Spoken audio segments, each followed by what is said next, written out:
Regardez. Donc hier, on a dit hier un truc très intéressant. On a dit que Pinchas, il a pris un niveau qui dépasse le niveau qu'il aurait pu avoir, même s'il avait exprimé totalement ses potentialités. Pourquoi? Parce qu'en fait, il a pris le niveau de Moshe Rabbeinu. En attaquant, en lançant la lance et en tuant Kozbi Batsour et Zimri Ben Salou, il a réussi à dépasser le niveau qu'il aurait pu avoir, même s'il avait exprimé toutes ses potentialités. Il a atteint un niveau beaucoup plus supérieur. De là, on voit qu'il n'y a pas de limite dans la grandeur de l'humain, d'un homme. Un homme, il peut s'élever sans limite. Même Moshe Rabbeinu, qui a atteint le maximum, le toit de l'humanité, il aurait pu encore grandir d'un étage. Regardez bien. Ce que je dis, ça contredit un autre enseignement. Regardez dans le parachat qui est Korach. Le texte, il dit comme ça. Vaikar Korach ben Yitzhar ben Kehat ben Levi. Vedatan ve'Aviram ben Eliav. Je répète. Vaikar Korach ben Yitzhar ben Kehat ben Levi. Vedatan ve'Aviram ben Eliav. Ve'on ben Pelet ben Reuven. Vaikar. Tous les commentateurs ont un problème énorme. Un problème de traduction. Qu'est-ce que ça veut dire Vaikar? Qu'est-ce qu'il a pris Korach? Par exemple, on a étudié Korach il y a quelques semaines. Rabbi Yosef. Qu'est-ce qu'il a appris Korach? Qu'est-ce qu'il a pris? Il n'a rien pris du tout.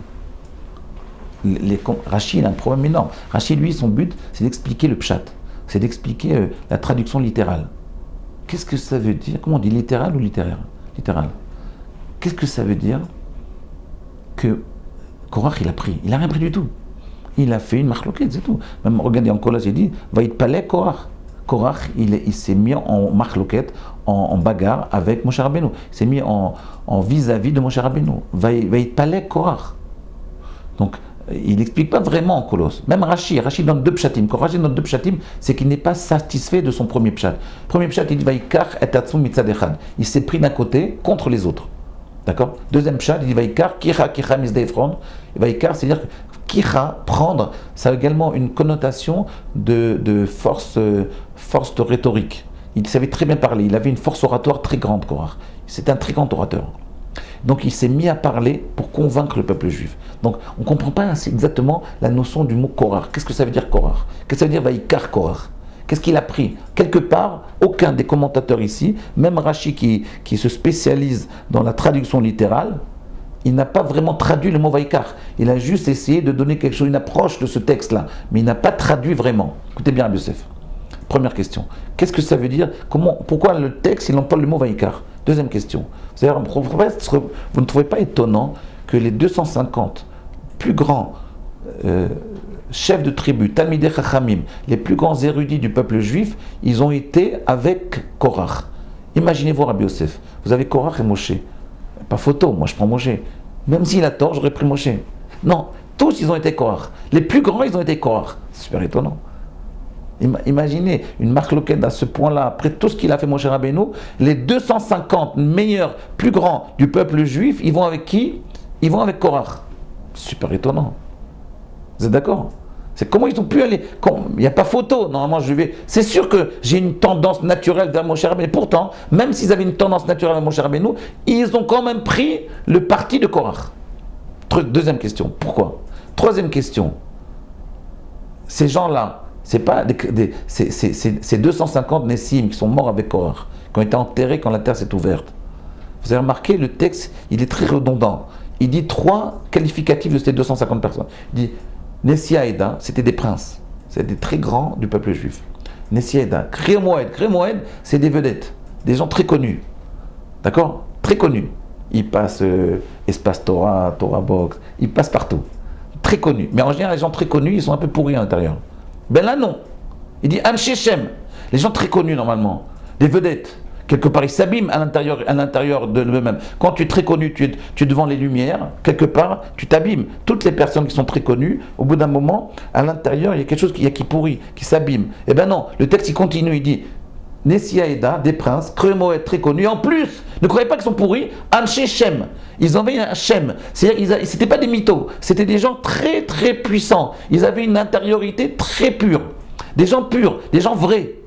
Et malgré tout, ces gens-là qui étaient vrais, mais que quelqu'un il soit attiré par Korach, parce que Korach parle bien, ok. Mais si c'est des grands, qui sont en plus très connus, et qui sont en plus très profonds et très vrais à l'intérieur d'eux-mêmes, comment ils ont pu aller Korach, Rabbi Yosef? Est-ce que vous avez une idée? Troisième question. Quatrième question, Rabbi Yosef.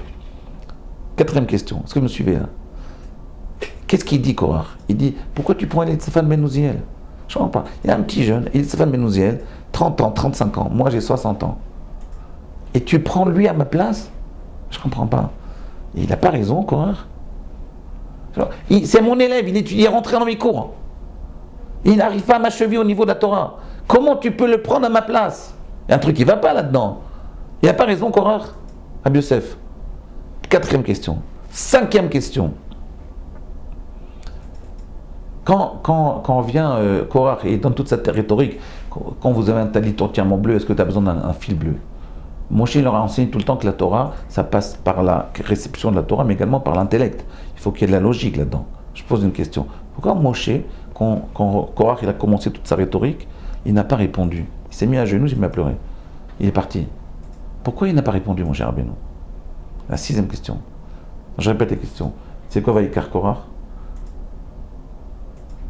Pourquoi les 250 meilleurs du peuple juif, plus grands du peuple juif, ils ont été avec Korach, alors qu'ils étaient des gens très profonds et très vrais?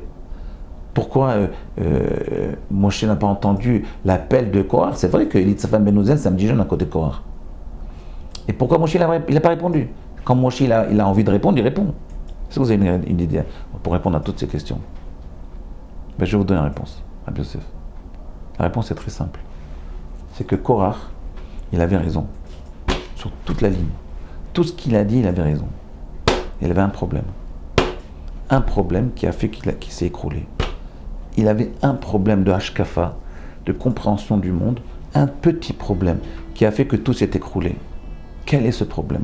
Rabbi Yosef, je vous donne 10 000 euros si vous me donnez la réponse. Il avait un problème qui a fait que tout s'est écroulé, que les 250 ont été avalés par la terre, et que Korach lui-même était avalé par la terre, et qu'on a encore aujourd'hui une idée de Korach très négative. Korach c'est un rachat parce qu'il a fait une erreur, une petite erreur, mais qui était fatale pour lui. Quelle est cette erreur? Une seule erreur il a fait. Une seule erreur. Tout ce qu'il a dit c'était bon. En réalité, il avait raison, Korach. Même au niveau logique, la notion de talit, bon c'est vrai que la halacha, elle ne dit pas comme ça, mais au niveau de la logique pure, il avait raison. Tout ce qu'il a dit Korach. La preuve, c'est qu'il y a eu 250 des plus grands du peuple juif qui l'ont donné raison. Ils l'ont suivi. Contre Moshe Rabbeinu, ils n'étaient pas jaloux parce qu'ils étaient Anshe Shem, des gens qui avaient une puissance intérieure très profonde. Il avait raison. Il a fait une erreur. Cette erreur, elle l'a écroulé, elle l'a escamoté, elle l'a brûlé. Quelle est cette erreur? Est-ce que vous avez une idée? Cette erreur, elle va contredire un peu ce qu'on a dit avec Pinchas. Mais réfléchissez, à demain.